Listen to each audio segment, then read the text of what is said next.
Hi, I'm Hal Roberts. This is Bridge City News. Here's some of the top stories we've been following. A lawsuit by the Justice Centre is being launched against the Quebec government over its plan to tax the unvaxxed. Alberta's Chief Medical Officer of Health explains why the province will be scaling back its COVID-19 reports. And we have details of how a Valentine's Day fundraising gala in Lethbridge will help raise funds for an Ethiopian medical clinic. Your nation, your province, your southern Alberta. From the heart of Lethbridge, it's Bridge City News with Hal Roberts. Thanks so much for joining us. The Justice Centre for Constitutional Freedoms is launching legal action against the Quebec government following Premier François Legault's announcement that it is potentially looking at implementing a planned health tax for residents who do not receive the COVID-19 vaccine. Now, joining me now to talk about this from Calgary is the president of the Justice Centre, John Carp. So, John, I guess it's safe to say that your group and a number of Quebecois are not happy about this tax on the unvaxxed.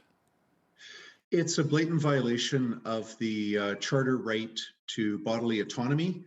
Many people are familiar with the old slogan, "My body, my choice," which has been popular for the last 50 years. But that's actually a constitutional principle, and the government has no legal authority to pressure you either directly or indirectly into getting a substance injected into your body. So as part of our human rights, part of our charter rights and freedoms, to have that free choice to take or not take whatever medical treatments that we want. The Quebec government had some of the strictest lockdown measures across North America, including a recent curfew, John. Also, vaccine passports are needed for places of worship and many businesses. Now, this potential vax on the unvaxxed is apparently not a new idea. Countries in Europe are also penalizing those who are not receiving the jab. Yes, in Greece, citizens have to pay $144 a month Canadian, or the equivalent. In Austria, you have to pay over $5,000 once every several months just for exercising your personal choice to not get injected with a substance that has not been subjected to any long-term safety testing. So why is a case like yours so important? Are you looking at pressuring the Quebec government to simply back off? It's really a matter of degrees, because we already have vaccine passports. We're already second-class citizens. For people who choose not to get this injection, you cannot go to a restaurant, a movie theater, a gym, travel on an airplane. So to impose a tax on people for not getting this vaccine is just a further step in the wrong direction. Thanks so much, John. That was John Carp, president of the Justice Centre for Constitutional Freedoms, joining us from Calgary. The Department of National Defence says formal proceedings have been launched against more than 900 military members who refused to get the COVID-19 vaccine. Military personnel were required to have been fully vaccinated by mid-December. Government officials say 44 full-time members of the Canadian Armed Forces have volunteered to leave the military altogether rather than receive the jab. An unknown number of part-time reservists have also left. Ottawa's COVID-19 vaccine mandate will come into effect tomorrow as planned for all truckers crossing into Canada from the United States. The Trudeau government cleared up any confusion about a Canada Border Services Agency statement from Wednesday that said Canadian truckers would be exempt. It clarified yesterday that the information was provided in error and said starting this weekend, Canadian truckers must be vaccinated if they want to avoid quarantine and a pre-arrival molecular test. There are reports saying that 10% of Canadian truckers are unvaxxed, and the remaining 90% of truckers may park their rigs in support of the 10%, which would dramatically impact our supply chain. Unvaxxed American truckers will be turned back at the border as the U.S. prepares to impose similar restrictions on Canadian truckers beginning on January the 22nd. Alberta now has close to 63,000 active cases of COVID-19. That's the highest total since the pandemic first began. Our province's Chief Medical Officer of Health, Dr. Dina Hinshaw, says the actual number is likely 10 times higher. The wave is being driven by the highly transmissible Omicron variant. Hinshaw says she cannot say when the peak will hit the province. The test positivity rate in Alberta is almost at 41%. With rising case counts and the spread of the Omicron variant, the province is scaling back which COVID-19 outbreaks it will report. Only outbreaks in acute and continuing care facilities will be reported. Late Thursday, Dr. Dina Hinshaw laid out the province's decision, saying the approach is in line with what other provinces are doing. Hinshaw says the focus will be on high-risk settings. Alberta Health Services is focusing its case investigation resources on cases in high-risk settings only. This includes hospitals, continuing care facilities, and other congregate living settings like shelters and correctional facilities.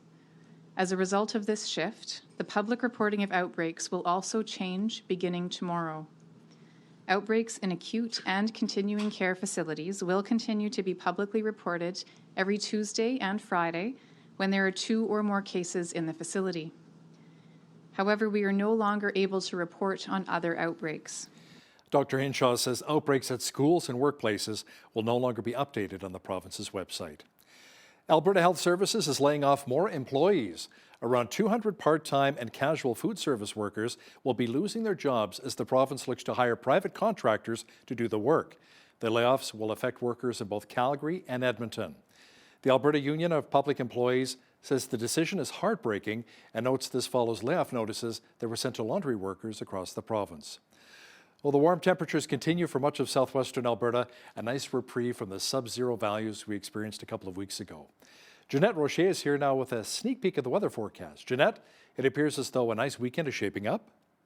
Yeah, how nice and windy that is. We could see wind gusts up to 70 kilometers per hour on a Saturday. And those Chinooks are bringing with them those warmer temperatures. Like you were saying, it's so much nicer than those sub-zeros that we were experiencing back around Christmas time. Look at these temperatures.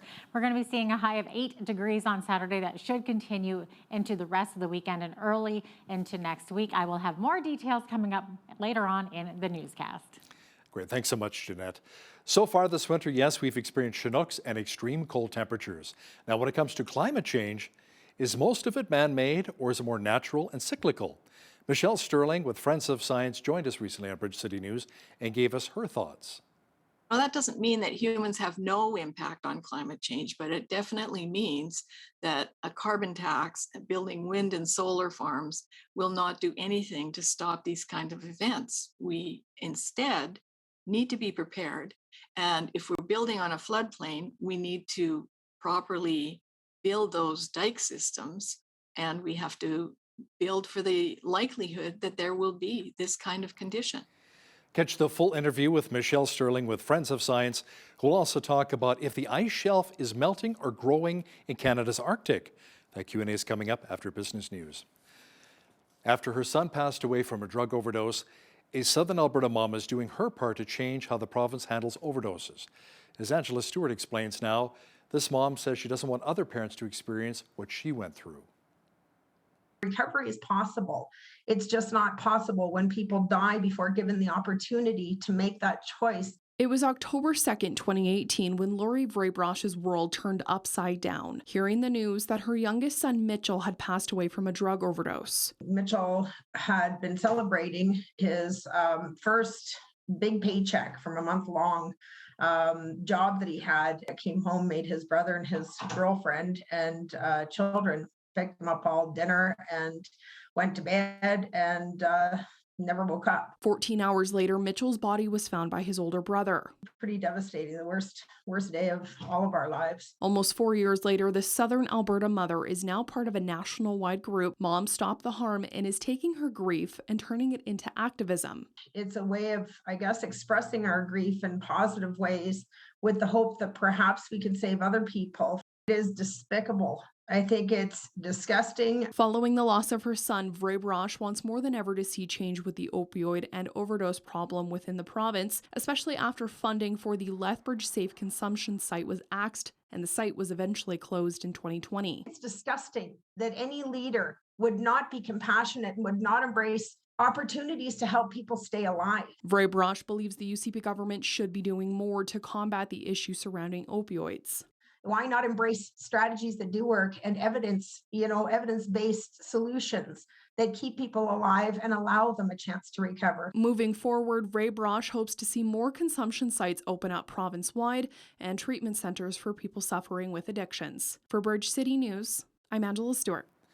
Blessing the Children Canada has a goal to make sure all Ethiopian children can break free from poverty and empower their own communities. The group runs 2 schools in Ethiopia with over 2,000 children attending those facilities. They also provide a sponsorship program to help out kids and their families with providing food and basic needs. The group is hosting a Valentine's Gala fundraiser on February the 12th. Organizers say this event will raise a lot of money for a much-needed medical clinic in Ethiopia. The walls are up, some of the walls are up, and we just had a container arrive in Bishoftu just last week that has some medical supplies on it, some beds and medicines and different things like that. We are hoping to raise between $20,000 and $25,000. Now, that's not going to cover everything that we need to complete this medical center, but it's going to be a good start. The event will be virtual, and Miss Universe Canada Jamie Vandenberg, who's from the Lethbridge area, will make an appearance. A new initiative that was started by a team from Lethbridge College will now allow you to walk like the dinosaurs did. The project was funded by a grant from the Alberta government. As Micah Quinn explains now, the project features a cool virtual reality component. All right, you made it to the Grand Cache Dinosaur Tracks. Great job. This is the new Walking with Dinosaurs virtual and augmented reality project. In the hamlet of Grand Cache, Alberta, dinosaur tracks were discovered under layers of rock in the 1980s after open-pit coal mining in the area uncovered them. The tracks are located on a steep cliff face, which isn't available to the public. Lethbridge College's Spatial Technologies Applied Research and Training Initiative, or START for short, created the program, which allows the tracks to come to life through virtual reality. And we actually used a technique called photogrammetry to capture it. So it looks very similar to what it does in real life. You can get right up to it. You can even interact with it as a paleontologist and learn a little bit about it. So we really just wanted to make this very cool resource a lot more accessible to the public. Now visitors to the Grand Cache Tourism and Interpretive Center can track these dino footsteps for themselves without having to leave the center. This trackway is Canada's only known large-scale exposure of dinosaur tracks. Over 20 different track locations have been found in this area. The next step for the program is to create an augmented reality portion that will allow visitors to see just how the tracks are made. And I've just got to go through and tweak it a little bit here, and then that'll be available. They'll have a Snapchat marker at the visitor center that patrons can scan the image, and then it'll create this interactive experience, kind of showcasing how the tracks got to be on the side of the cliffs where they are today. The project was funded through an $18,000 grant from the Alberta government's Community and Regional Economic Support Program. For Bridge City News, I'm Micah Quinn. Well, that's pretty cool. Well, the results are in from the Salvation Army's Christmas Kettle campaign. The program, which has been running for over 100 years, was a huge success in 2021, receiving thousands of dollars. Community Ministries Officer for the Salvation Army in Lethbridge, Donald Bladen, explains how much they raised. This past year was actually quite remarkable when you think about all of what's going on the global stage and all of the restrictions relative to pandemic, et cetera, et cetera. We set a $150,000 goal for the kettles and another $100,000 goal for mail-ins and telephone calls and drop-offs and those sorts of things. Collectively, a $250,000 goal, and we landed somewhere around $200,000 for the campaign. Bladen says over the course of the next few weeks, they expect even more donations will roll in, adding to their total. The annual Christmas tree collection program will be taking place tomorrow. For over 20 years, the city has been partnering with local youth groups to keep the holiday spirit alive even after Christmas. This year, Senator Buchanan Elementary School will be doing some much-needed collecting to fundraise for their school. The principal of the school says part of the money collected this year will go towards purchasing more computers. Last year, when we received the funds from the city, we were able to buy laptops to upgrade our learning commons. And then with this portion of the money, we'll be buying the second half of the laptops to finish off our learning commons. We did a 3-year, $7.5 million renovation in our school. So now what we're doing is fundraising and doing different activities in the community to make sure that we can secure funds now. We've got a beautiful facility, so now we want to furnish it and get lots of technology into our facility. Now, if you're taking part in the campaign, make sure all of your Christmas tree decorations and lights are taken off prior to 7 a.m. tomorrow in order to be collected. The Saskatchewan Health Authority says staff absences are up 140% compared to the last wave of the pandemic. It says around 1,000 of its workers across the province have had to take time off of work this week due to COVID-19. The Saskatchewan Union of Nurses says in Saskatoon alone, there have been 200 vacant shifts in emergency rooms. The updated surge plan includes establishing teams of staff that can quickly deploy to help maintain key services.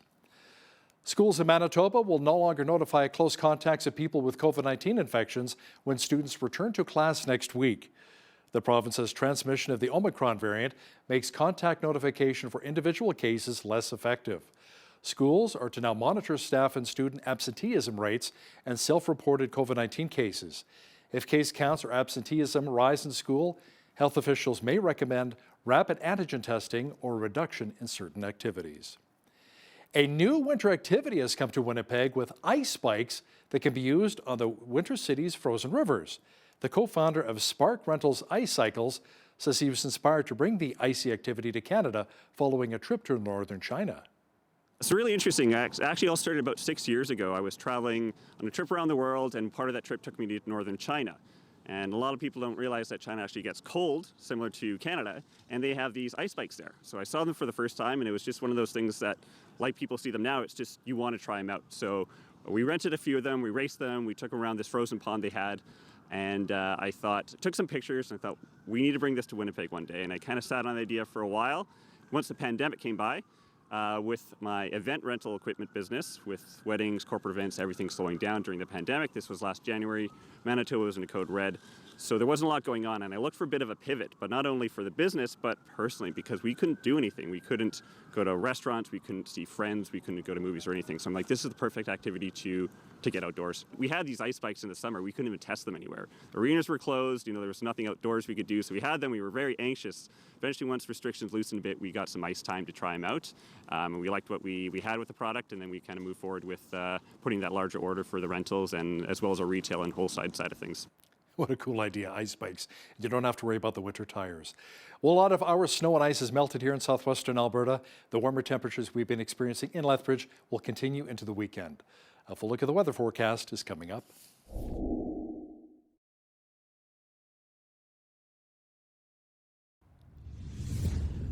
We were above zero again today in Lethbridge. It's been great enjoying the Chinook weather here in southwestern Alberta, except for the winds, right? Jeanette Rocher is back with a complete look at the weather forecast now. Jeanette, it looks like the warmer weather will continue into the weekend. Yeah, it sure will, Hal, and so will the windy weather. As you mentioned, we are right in the midst of a Chinook, bringing with it the warmer values, but tomorrow we're looking at wind of 30 to 50K.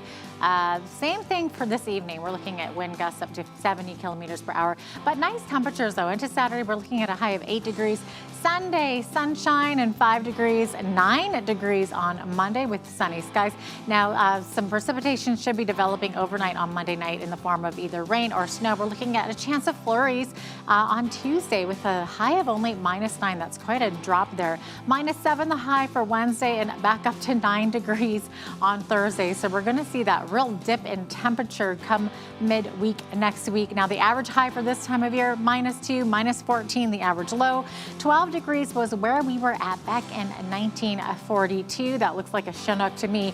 -41 though back in 1950. That was the coldest on record. 8:24 is when the sun rose this morning, and our sunset this evening at 4:57, giving us 8 hours and 33 minutes of daylight. So we're already seeing those days getting a little bit longer. Okay, so rain ending in the morning in Victoria, then a mix of sun and cloud throughout the rest of the day. High of 8 degrees, high of 7 in Vancouver. Looking at periods of rain and drizzle. 5 degrees in Edmonton tomorrow with a mix of sun and cloud, and 7 degrees in Calgary tomorrow with a mix of sun and cloud. Calgary looking at winds up to 50 to 70 kilometers per hour as well. 2 degrees in Saskatoon tomorrow, looking at some flurries. Regina sitting at -1 under sunny skies. -6 in Winnipeg tomorrow with a mix of sun and cloud. Now, Winnipeg could see wind gusts up to 60 kilometers per hour. Over in Toronto, looking at sunny skies tomorrow, -12 the high. Extreme cold warning, though, in effect for both Toronto and Ottawa tomorrow with a risk of frostbite. Those wind chill values looking at -30s in the morning, -20s in the afternoon. Montreal sitting at -17. Into looking at the East Coast here, -17 the high in Fredericton, looking at snow and ice pellets. Halifax looking at blowing snow as well. Actually, they could see up to 5 to 10 centimeters of the white stuff there. Charlottetown also looking at -8 degrees, looking at snow there as well. Winter storm warning in effect for all of those areas, and wind warning in effect for St. John's.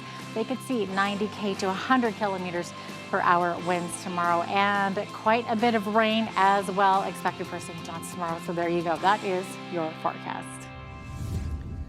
Canadian food processors are asking Ottawa for emergency access to more temporary foreign workers to help offset labor shortages. The food and beverage manufacturing sector wants the government to allow temporary foreign workers to make up 30% of an employer's workforce in the sector. That's up from the current 10 to 20%. The Canadian Meat Council says processors struggled with labor shortages even before the pandemic. Some are operating with more than 30% of their positions vacant. Industry groups are calling on Ottawa to implement an emergency foreign worker program by the end of the month. Calgary-based Big Rock Brewery says its chief financial officer is leaving the company to move to a new job in a different industry. The resignation of Don Sewell is effective on February the 11th. Big Rock says Finance Director Bill Hahn will take over as interim CFO while it searches for a permanent replacement. The company has been brewing operations in Calgary, Vancouver, and Toronto for many years. The United Nations is forecasting lower global economic growth for 2022 and 2023. It blames new cases of coronavirus infections, persistent labor market challenges, lingering supply chain issues, and rising inflationary pressures. The UN's global economic forecast says the world economy grew 5.5% last year. That is the highest rate of growth in more than 40 years, but it is projected to only grow by 4% this year and 3.5% in 2023. Now, here's a look at today's markets. The TSX was up 64 points on the day to finish at 21,357. The Dow was down 201 points to 35,911. The S&P 500 was up 3 points to 4662, and the Nasdaq was up 86 points in the day to 14,893. West Texas Intermediate Oil was up $1.70 to $83.82 US per barrel. Natural gas was down a cent to $4.26 US. Gold was down $4.61 to $18.1794 an ounce, and silver was down 13 cents to $22.96 US an ounce. Wheat is at $12.11 per bushel, barley's at $9.68, canola's at $22.15, and corn is at $10.56 per bushel. Live cattle were up 98 cents to $137.98. Feeder cattle were down 23 cents to $162.70, and lean hogs were up $3.05 to $80.90. The Canadian dollar was down slightly over the past 24 hours to 79.68 US.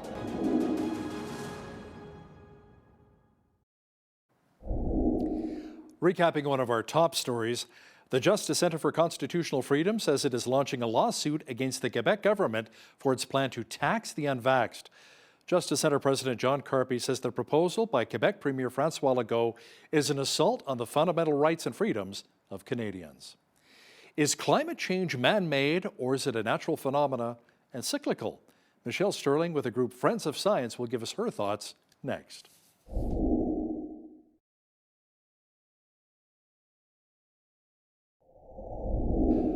Over the past couple of years during the pandemic, we've not heard as much about global warming and climate change.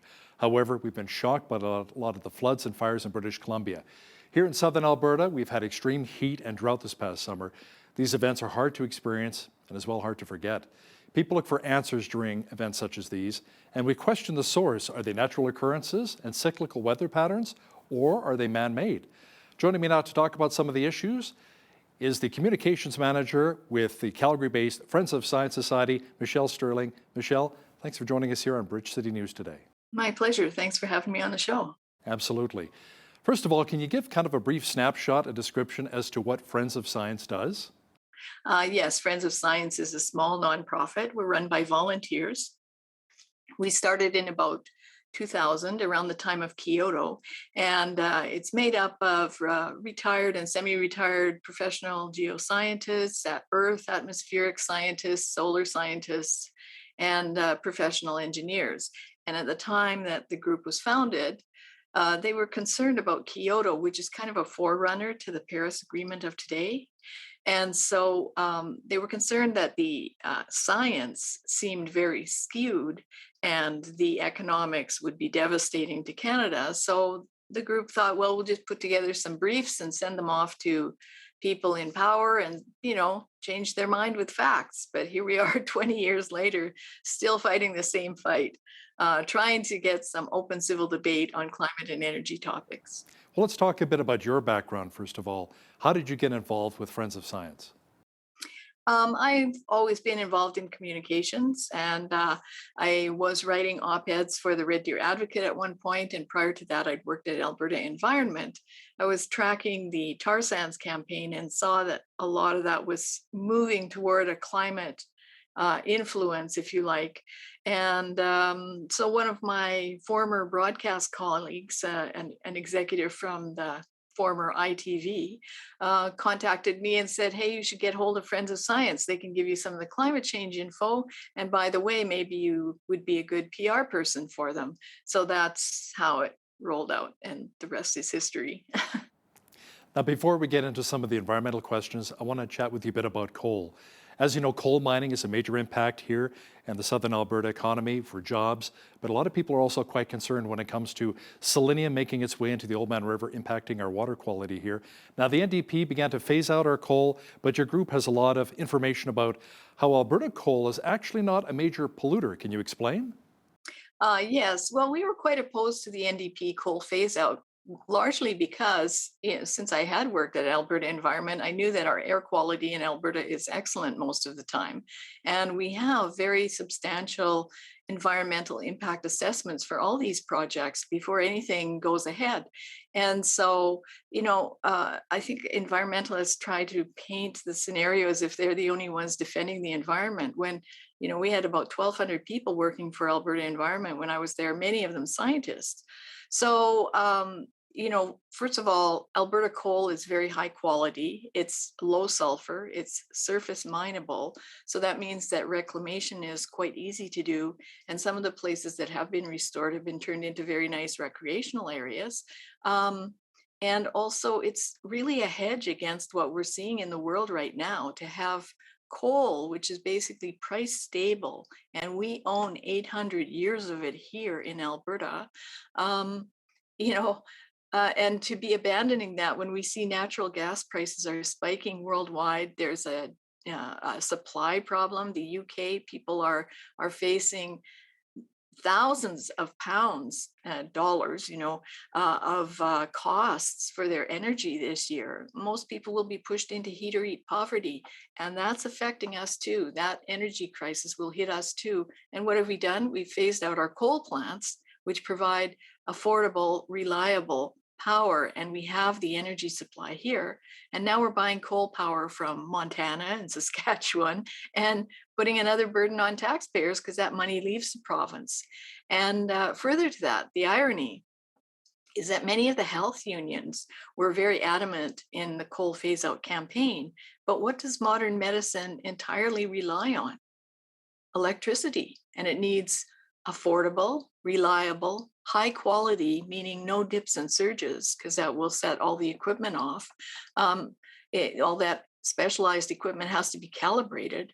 So, coal would be the ideal factor. And about 75% of the power in Alberta is used by industry as well. So it was an integral part of the Alberta advantage. Michelle, last year we saw the town of Lytton, BC burn down to the ground. It was very tragic. And there have been a lot of forest fires in British Columbia and the atmospheric rivers, which brought a lot of rain floods. Certain voices are claiming this is due to climate change. What do you say about these events?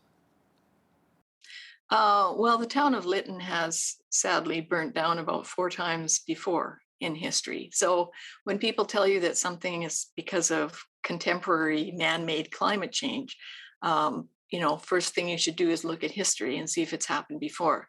And the same with the floods. The biggest flood in the Sumas Valley, in the Fraser Valley area, was in 1894, and it has not been exceeded yet.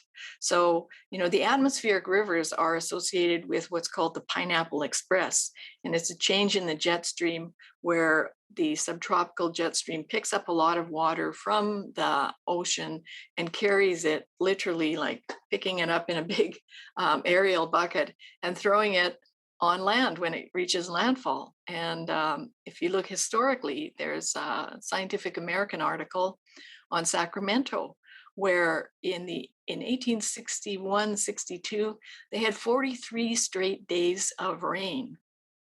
And when the atmospheric river was coming in, the Aboriginal people who lived there saw what was coming and they headed for the hills. So obviously they were familiar with this phenomenon and it was nothing new.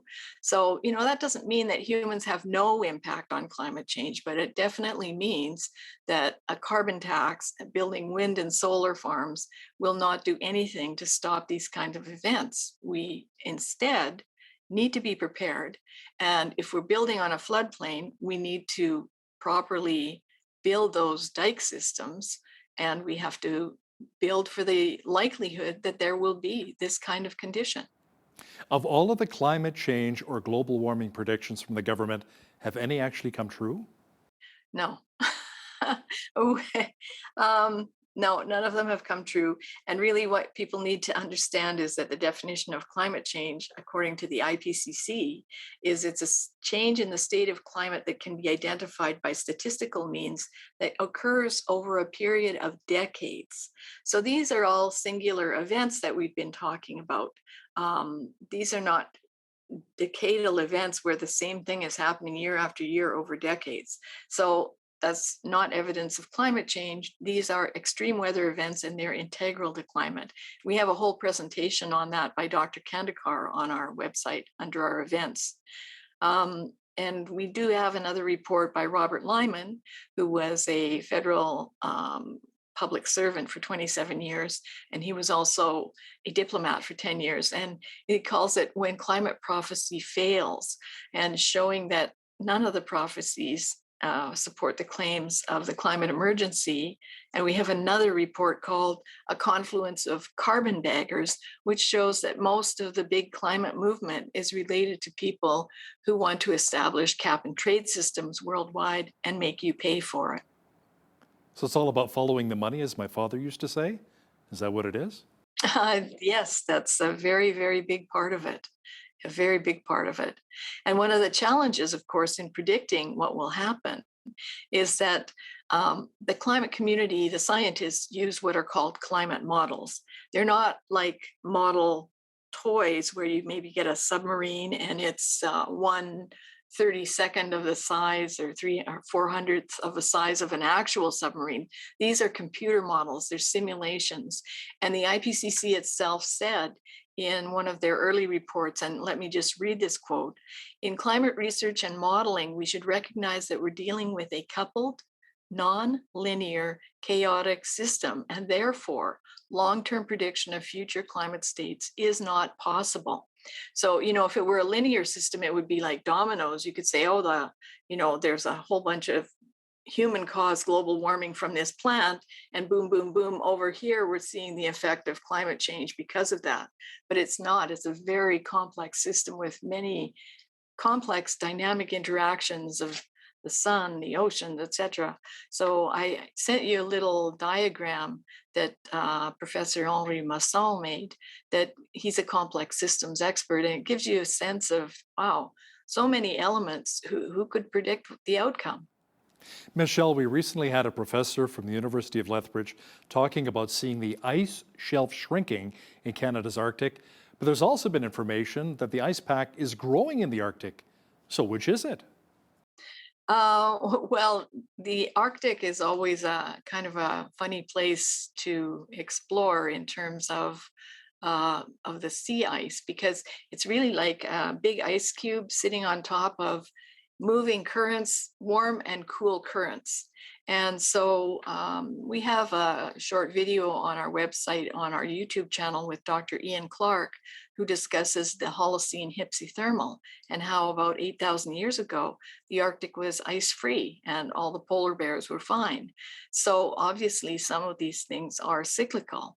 And then we have another number of commentaries in our report rebutting the federal government's report on climate change, the 2019 one. Our report is called Climate Change Your Mind. And in that, we refer to a study that shows that in the Arctic in the 1930s, when CO2 was much lower than now, it was 4.6 degrees Celsius warmer up there than from 1981 to 2010. So obviously, these are cyclical events. They're affected by different factors. And one of those factors may be related to underwater geothermal activity. That would be like submarine volcanoes or subliminal volcanoes.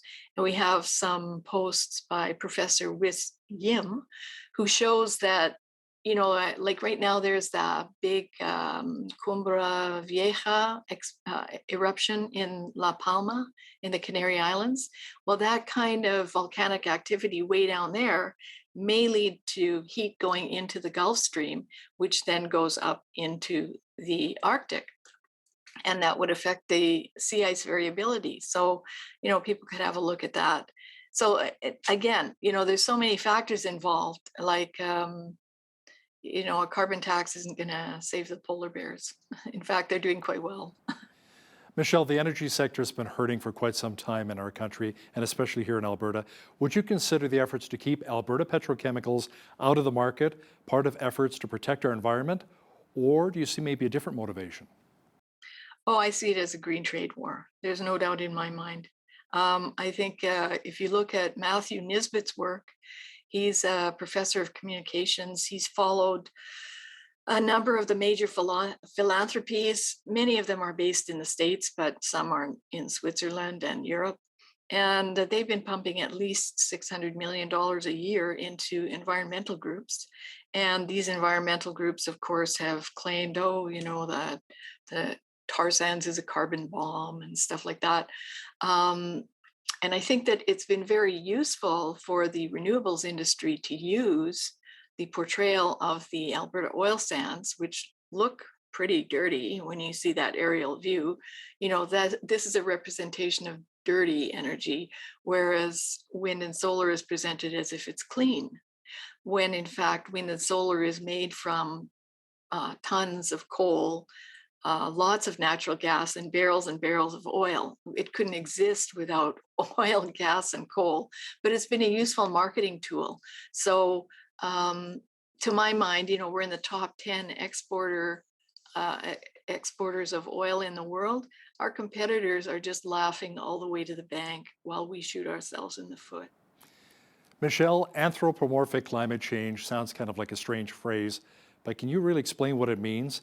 And what has your research shown if this is in fact a reality? Yeah, anthropomorphic or anthropogenic climate change is real. We do affect climate. And I think some of the more grounded information would come from Roger Pielke Sr., who is a climate researcher in the States. And he's written a lot about how humans affect climate through land use, like agriculture, urban heat island, building cities, water diversion, and deforestation. Now, these are not really properly accounted for, and also these are things that we need to do in order to live. I think you'll know about the urban heat island if you've ever driven in from the country to the city or vice versa. You can often see a 5 or 6 degrees Celsius change in temperature just in it, because the cities retain heat. Now, that's been a very controversial element in the claims of global warming, because many of the temperature monitors are near these cities, and so the temperature is contaminated by the urban heat island, which is not reflective of what the temperature is elsewhere. So it is a real thing. We do contribute to climate change and to warming, but Mother Nature, in our view, is much more influential. You know, in our view, it's the sun that is the main driver of climate change. certainly not carbon dioxide. And we can see that because recently carbon dioxide levels have risen considerably, but temperatures have not. So there's a grand divergence there. And also, if you check the weather balloon and University of Alabama Huntsville satellite data, you find that this is where the temperature is, while the models are predicting a very steep increase in temperature, but this is not happening. The reality is that temperatures are flatlining or even declining. Michelle Sterling with Friends of Science, thanks for joining us today from Calgary. My pleasure. Thank you.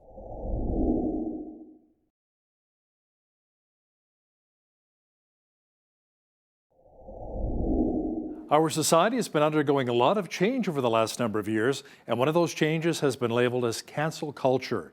Now, when people or businesses choose to oppose what is considered politically correct, they're then canceled, shut down on social media sites, fired, or even ostracized in some manner. How are we as Christians supposed to respond to this? Joining us now to talk about this in further detail is Joe Dallas. He's a conference speaker and directs a biblical counseling ministry for those dealing with sexual and relational problems. His latest book is called Christians in a Cancel Culture and is available at joedallas.com. Joe, welcome back to Bridge City News. Hey, thank you for having me, Hal. Good to see you. You too, Joe. Now, you start out by saying that our culture is embracing a new world vision.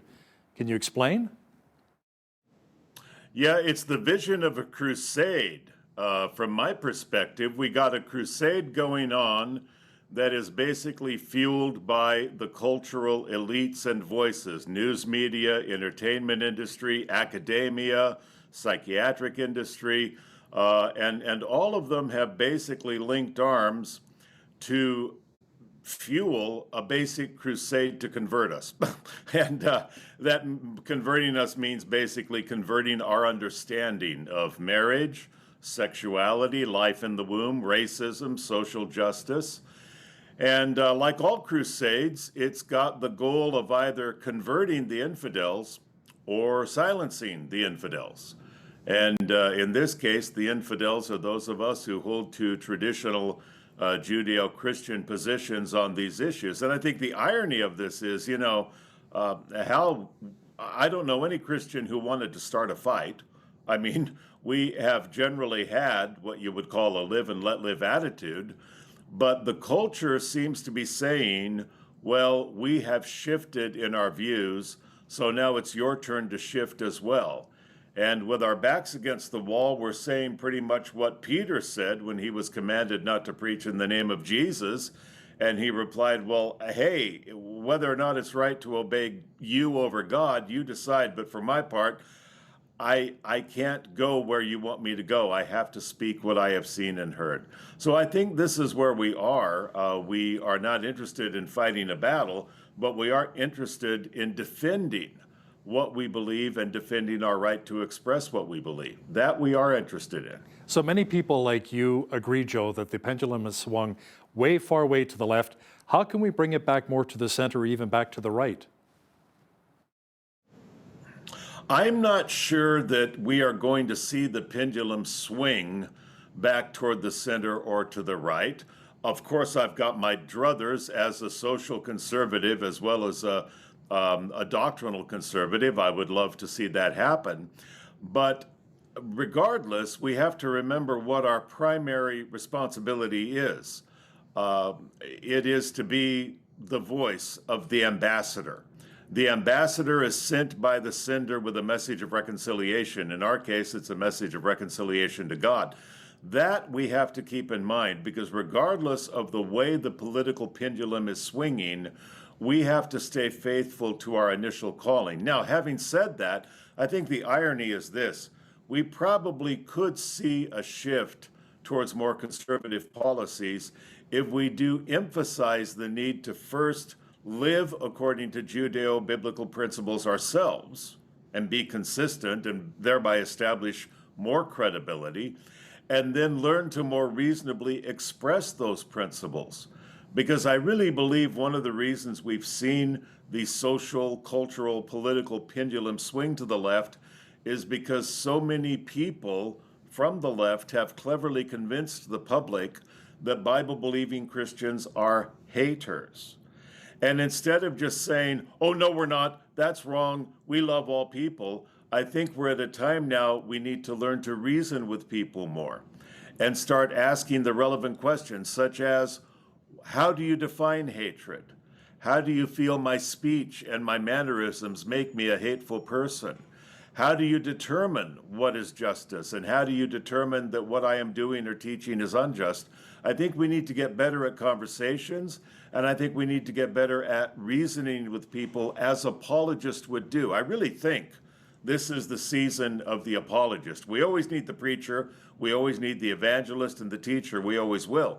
But I think we need more believers to take the responsibility of learning how to have reasonable discussions with people, family members, friends, co-workers, whereby we explain and then defend the basics of the faith and what our faith teaches us about the human experience, including marriage, sexuality, life within the womb, and social justice.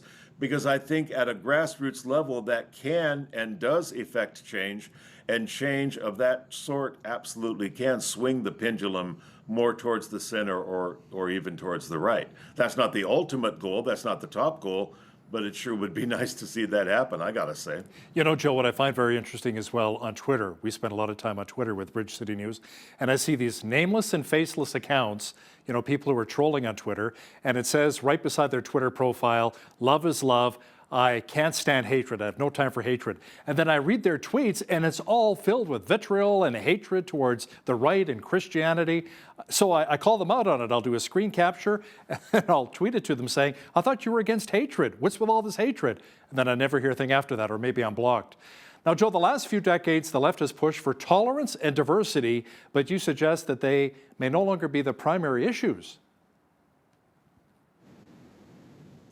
Well, you probably remember all those sweet bumper stickers we saw for years that said coexist, and it had symbols of different religions and worldviews, and the idea was, let's all try to get along. Now, I'm all over that. I think that's a great idea. Paul told the Romans, as much as lieth within you, live peaceably with all people. So I absolutely believe that we should be the best, the most tolerant, the most reasonable and respectful of all citizens. Christians should be all of that. But that's really not what this movement is about. It's not about tolerance. It's actually a new form of Puritanism. It's basically a form of Puritanism that says, if people do not believe our orthodoxy about what society should be like, that alone makes them so repugnant, so evil, that they are not worthy of the same consideration we would show other people. It's a lot like Orwell's Animal Farm. All animals are created equal, but some animals are more equal than others. Well, we who hold traditional conservative views, we are the less equal animals. And you'll notice the way the left has treated social or theological conservatives, the rules of common engagement do not apply when it comes to us. They really don't. It's okay to speak to us the way you wouldn't speak to other people, just as on Twitter, people feel it's perfectly okay to say horrible things to people that you would not normally say to people, but if it's those conservatives, that is allowable. In fact, in my book, I try to point out in one chapter called Starring You, that this is how Hitler basically opened up the door for wide-scale persecution of Jews. I don't want to compare us to Jews in the Holocaust, but I do want to point out that the propaganda techniques being used today are very similar to what Hitler used when he was basically re-indoctrinating the German people to believe that the rights afforded most people should not be afforded to Jewish people. We are seeing a repeat of that today. So how is misinterpretation a tactic of some who promote cancel culture? How does it really work, Joe? Well, misinterpretation is a pretty clever tactic because basically it teaches people how to take what you say and do and translate it into something else. So if I say, for example, I believe marriage is heterosexual in nature, somebody can then say, I heard Joe Dallas talk and he hates gays.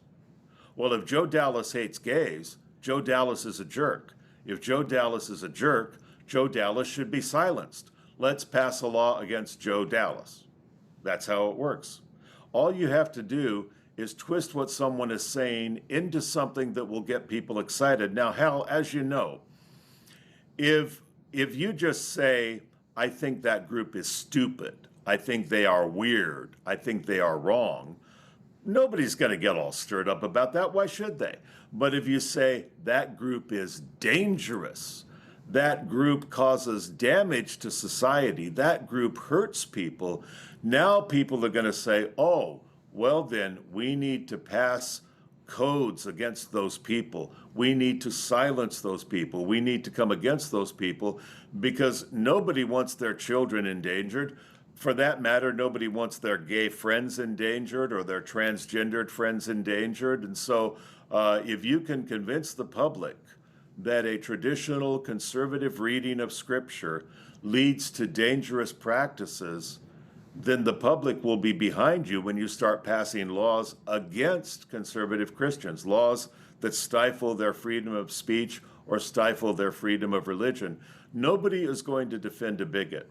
I'll be honest with you, I'm not sure that I would. So if the American Nazi Party moved into my area and set up a shop, I would be so disgusted that if somebody burned that shop down, I probably wouldn't shed any tears. Well, that's how the public is being convinced to come against us. They're being convinced that we are basically in the same category as Nazis. It works.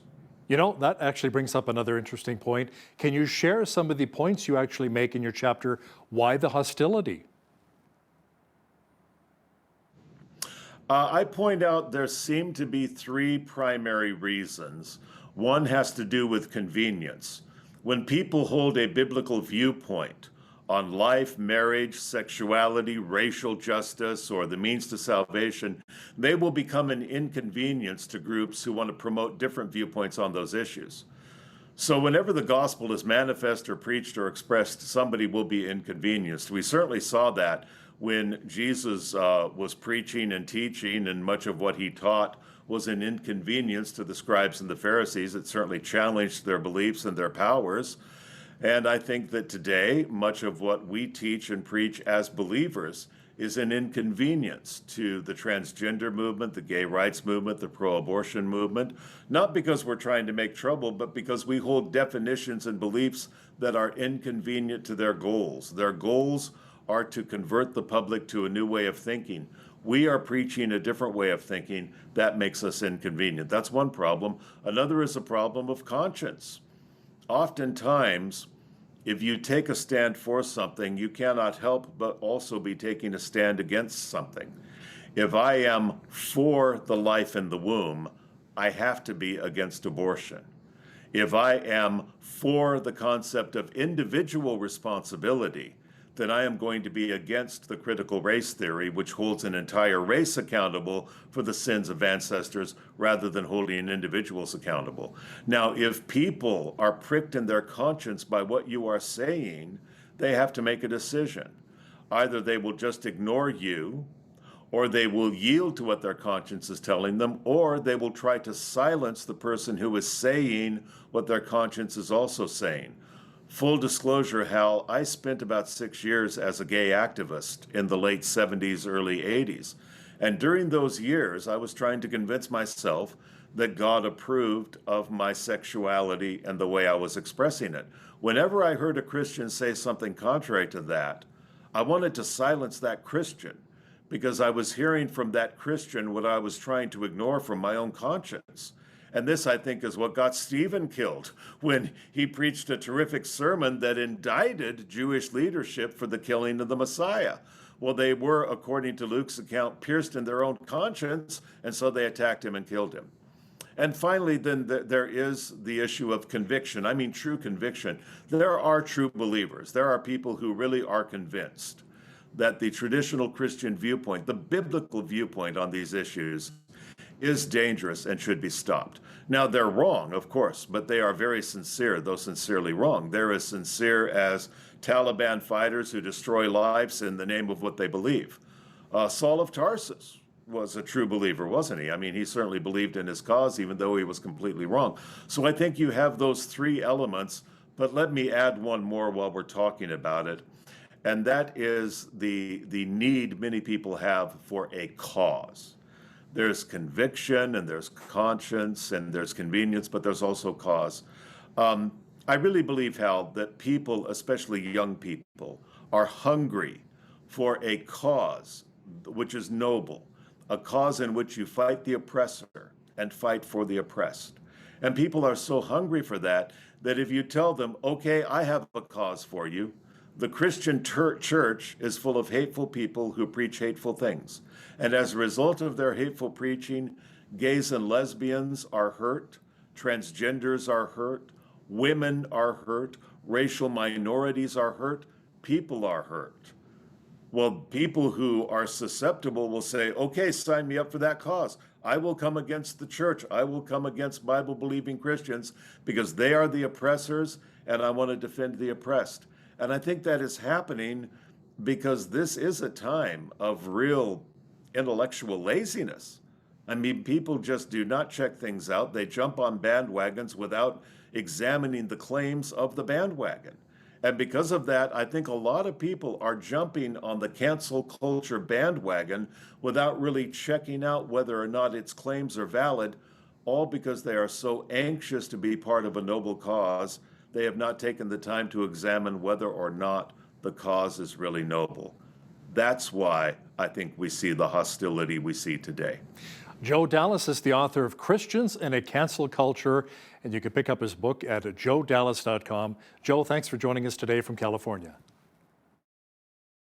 A real pleasure. Thank you for having me, Hal. On behalf of all of us here at Bridge City News, I'm Hal Roberts. God bless, and thanks for watching.